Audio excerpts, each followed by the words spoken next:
James, Armin Van Buuren is the top electronic dance music artist in the world. The EDM artist has held the title of #1 5 of the past 6 years in DJ Magazine's Top 100. Pablo Pereira sat down with his 36-year-old Dutch superstar in his exclusive FOX11 DJ series.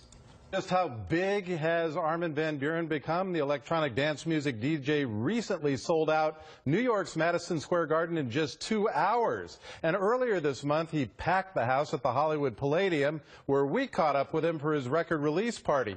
20 million listeners tune in each week for his State of Trance show on Sirius XM radio. And now even the Dutch royals are fans. It's very exciting to be here in Los Angeles on the day of release of my new album, something I worked on for 2.5 years. And tonight will be the first time I'm going to do the tracks live with many of the artists that I worked on this album. So I'm kind of nervous. Most of my fans in the world, worldwide, are in New York and LA. Nobody here knocking at my door. DJing is it's kind of a new thing, and it's kind of a new youth culture, you know. I always say, like, I don't think we should compare artists to DJs too much, because DJing is a different thing than being an artist. I'm not singing on stage, I'm not playing guitar, I'm playing other people's records and my own record. And that's it's a different craft. My dad was really progressive, and he listened to like Jean-Michel Jarre, Klaus Schulze, Vangelis, Tangerine Dream, that kind of sound, which was like the early sounds of trance, like what I'm doing right now. It's pretty crazy to think that I'm a guy from the Netherlands. To see my album doing so well, it just means like I have a lot of fans here, and it makes me really proud. State of Trance. I think it has to do with the fact as well that I have a radio show here. The State of Trance has now over 20 million listeners every week. Trance fans are really loyal fans, and I really want to stress that they're there for the music. But what I feel at Trance, that people are so into it.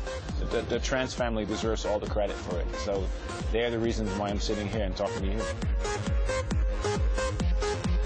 They're talking about a boom of EDM right now. They're saying like it's really crossing over to daytime radio. A certain segment of EDM is very successful, and it's opening up a lot of doors for all of us. It's no longer just a hype, it's a new cultural phenomenon. Without you,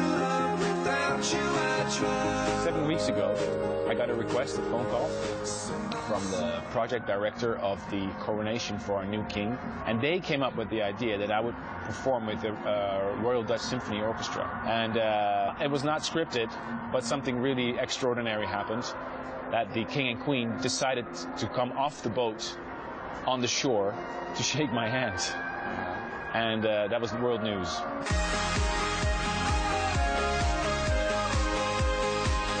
The best advice I can give to people, well, your quickest way to the top if you want to be a successful DJ, in my opinion, is to make music. If other DJs start playing your tracks, give people a reason to come and see you. Why would people pay money? Not something that's a copy of what's already out there, but add something from yourself. If you want to have an uplifting, euphoric, energetic show, and you're into trance music, come and see my show.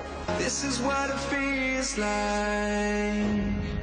All right, we have much more exclusive behind-the-scenes interviews, pictures, and show highlights of the world's #1 DJ on our electronic music scene page. You can find that at myfoxla.com.